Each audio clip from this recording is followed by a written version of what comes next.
the Olympics is the pinnacle of track. It's where every track rider dreams of competing. So I remember in 2016, again in the academy, they wanted us to write down all their goals, and I wrote down on the piece of paper the 2020 Olympic Games. But I know at the time I didn't actually think it was realistic.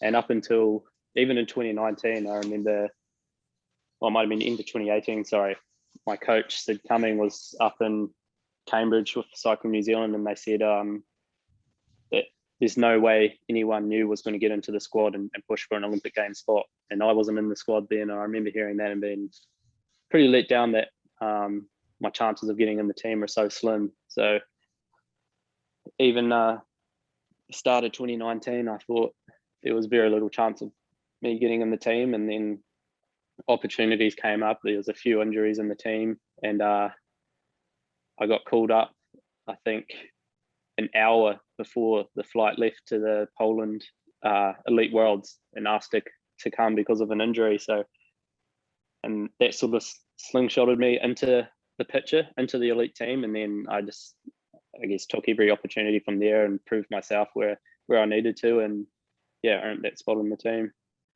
How, like, I am an outsider to cycling. You moved up to Cambridge for a period of time. Why does Cambridge attract high performance athletes for people who don't know? So Cambridge is where they call it the home of cycling. It's the velodrome in Cambridge, and that's where Cycling New Zealand's based. So if you're carded, which means you're supported by High Performance Sport New Zealand, you're required to live in New Zealand. So we train together you're required to live in Cambridge.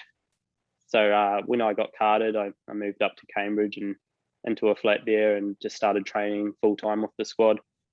So yeah, I guess you're required to once you reach that level. And yeah, it's a really nice town. The road riding's good. Yeah, it's a nice team to be involved in. And is that when you first got a sense that you were on the fringe of making the elite team? Like, did you always think that you were just an injury away of making that squad? Yeah, that's probably when I realized I was on the fringe of making it. And then end of 2019 was when we had the World Cups. There was 3 back-to-back World Cups, and that was pretty much the trial, I guess.